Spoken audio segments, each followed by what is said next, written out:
There are lots of creative people, a new university, and any number of cafes and bars.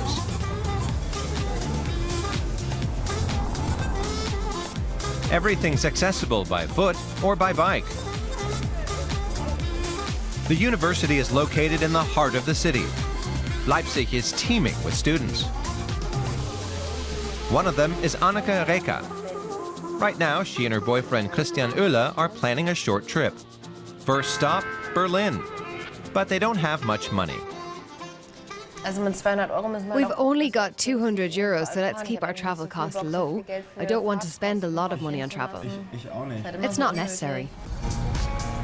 They decide to take an intercity bus from Leipzig to Berlin. It costs just 8 euros one way. This kind of bus travel was introduced in Germany in 2013. And it's especially popular with young people. It's a lot cheaper than taking the train, and they've got Wi-Fi, which is great. In fact, it's better than the Wi-Fi system on the trains. I think it's really cool. Anneke and Christian arrive in Berlin 2 hours later. They have a reservation at a hostel in the popular Friedrichshain district. But the room's not in a building, it's in a boat. And it costs just 19 euros a night per person.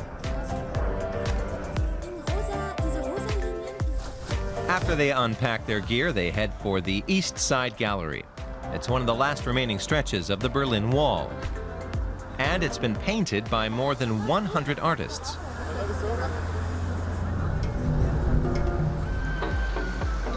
That evening, they check out the nightlife around Warschauer Straße.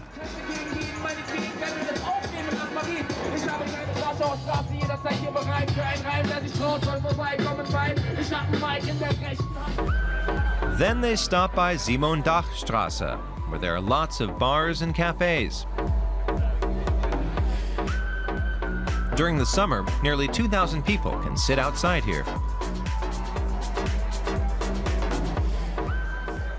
There are so many different people here, different scenes and all kinds of music. It's great.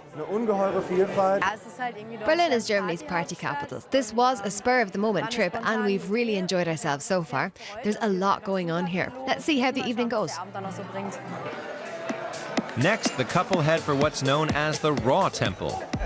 It's a popular venue for a night on the town, for locals and tourists alike.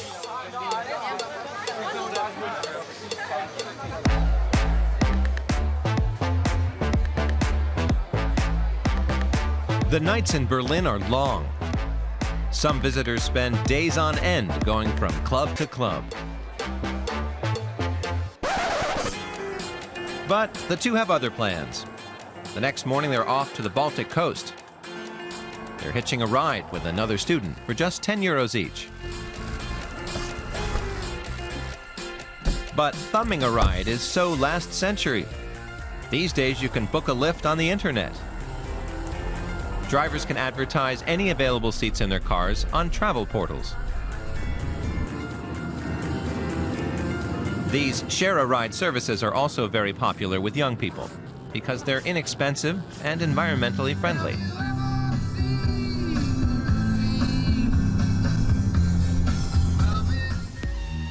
Three hours later, they arrive at a campground near Warnemünde.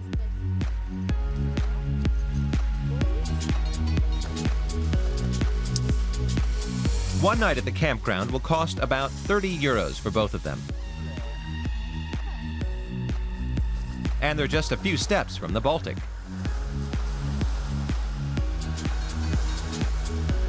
Few things are as relaxing as sunshine, the sea, and a beach. It's a world apart from Party Central in Berlin. Anneke and Christian calculate the cost of their trip so far. So if we add up travel costs, food, the hostel and the campground and one night of partying in Berlin, it comes to 160 euros so far. We've got about 40 euros left, and that's about what we expected. Just enough to get us back home, plus something from the bakery for breakfast. Perfect. And so, as the sun sets over the Baltic Sea, our two travelers decide that it's possible to enjoy a nice little getaway without spending a fortune.